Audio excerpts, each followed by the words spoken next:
Hello friends, இன்றைக்கி நான் என்ன தெரியுமா உங்களுக்கு செஞ்சு காமிக்க போகிறேன்? வெண்டைக்காய் பச்சடி தான் உங்களுக்கு செஞ்சு காமிக்க போகிறேன். ஃப்ரெண்ட்ஸ், இன்றைக்கி நான் உங்களுக்கு என்ன தெரியுமா செஞ்சு காமிக்க போகிறேன்? வெண்டைக்காய் பச்சடி தான் உங்களுக்கு செஞ்சு காமிக்க போகிறேன். வெண்டைக்காய் பச்சடி செய்வதற்கு தேவையான பொருள் என்னென்னு பார்க்கலாமா? வெங்காயம், ஒரு பெரிய வெங்காயம், ஒரு மீடியம் சைஸ் தக்காளி 2 நறுக்கி வச்சுருக்கேன், கருவேப்பிலை, கொத்தமல்லி, 2 பச்சை மிளகாய் கீறி வச்சுருக்கேன், தேவைக்கேற்ப உப்பு, 1 ஸ்பூன் குழம்பு மிளகாத்தூள், 1/4 ஸ்பூன் மஞ்சத்தூள். தாளிப்பதற்கு கடுகு, உளுந்து, ஜீரகம் எடுத்து வச்சுருக்கிறேன்.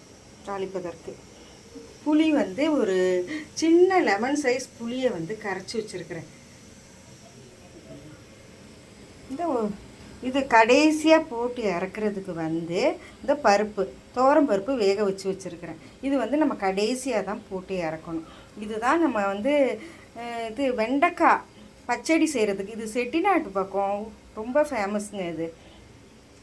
இது வெண்டைக்காய் பச்சடி, இதுக்கு பேர் வெண்டைக்காய் பச்சடி. நல்லாயிருக்கும். வெண்டைக்காய் புளி பச்சடின்னு சொல்லுவாங்க, நல்லாயிருக்கும். இதுதான் இதுக்கு தேவையான பொருட்கள். தேவைக்கேற்ப உப்பு. இது பாருங்க, ஒரு சின்ன குழிக்கரண்டி எண்ணெய் ஊற்றிட்டு கடுகு, உளுந்து, ஜீரகம் எல்லாம் போட்டு தாளிச்சிடலாம்.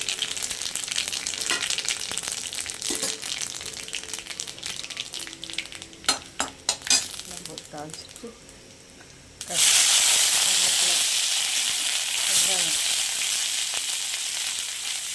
வெங்காயம், பச்சை மிளகாய் எல்லாம் போட்டு நல்லா வதக்கிடலாம்.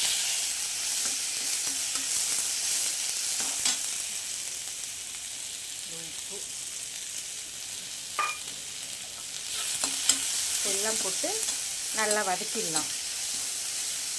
வெங்காயம் வதங்கினோன்னே அடுத்து தக்காளி போட்டு வதக்கிடுவோம். நல்லா வதங்கிடுச்சா, அடுத்து தக்காளியும் போட்டு வதக்கிடலாம்.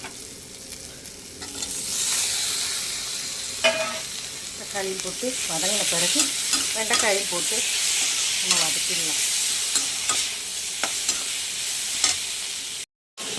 தக்காளி போட்டு இந்த அளவு வதங்கின பிறகு வெண்டைக்காயும் போட்டு அதோடு வதக்கணும். வெண்டைக்காயும் போட்டு அதோடு நல்லா கொஞ்சம் வதங்கின பிறகு நம்ம இந்த புளி கரைசல், மிளகாத்தூள், மஞ்சத்தூள் எல்லாத்தையும் போட்டு நல்லா கொதிக்க விடுவோம். வதங்கட்டும்.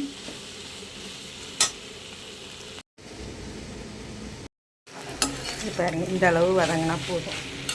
இந்த அளவு வதங்கின பிறகு மஞ்சத்தூள், மிளகாத்தூள், குழம்பு மிளகாத்தூள் எடுத்து வச்சுருக்கிறேன்னா அது போட்டுக்குவோம்.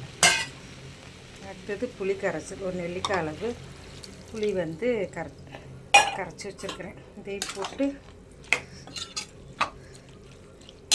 நல்லா வேகட்டும். இன்னும் ஒரு டம்ளர் தண்ணி ஊற்றி வேக விட்டுருவோம். காய் வெந்த பிறகு கடைசியாக பருப்பு, கொத்தமல்லியை தூவி, வேக வச்ச பருப்பையும் போட்டுட்டு கொத்தமல்லியை தூவி இறக்க வேண்டியது தான். இந்த அளவு நல்லா காயெல்லாம் வெந்துருச்சு. வெந்த பிறகு பருப்பு எடுத்து வச்சுருந்தோமா, அதையும் போட்டுடலாம். பருப்பு போட்டு நல்லா கிண்டி விட்டுட்டு, இது நல்லா சாம்பார் சாதத்துக்கு, தயிர் சாதத்துக்கெலாம் ரொம்ப அருமையாக இருக்குங்க. சத்தானதும் கூட, நல்லா சுவையாகவும் இருக்கும். இதே மெத்தடில் நீங்களும் உங்கள் வீட்டில் செஞ்சு பார்த்துட்டு எப்படி இருக்குது என்னன்னு சொல்லுங்கள். புவனா ராஜா சேனலுக்கு சப்போர்ட் பண்ணுங்கள். இந்த கொத்தமல்லியை தூவி இறக்கிடலாம். சும்மா ஒரே ஒரு நிமிஷம் கொதி வந்தால் போதும். கொத்தமல்லியை தூவி இறக்க வேண்டியதுதான். சாப்பாட்டுக்கு கூட போட்டு சாப்பிட்லாம். சும்மா சாப்பாட்டுக்கும் போட்டு சாப்பிட்லாம், தொட்டுக்கிட்டு சாப்பிட்லாம். ரொம்ப அருமையாக இருக்குங்க. வெண்டைக்காய் பச்சடி ரெடிங்க.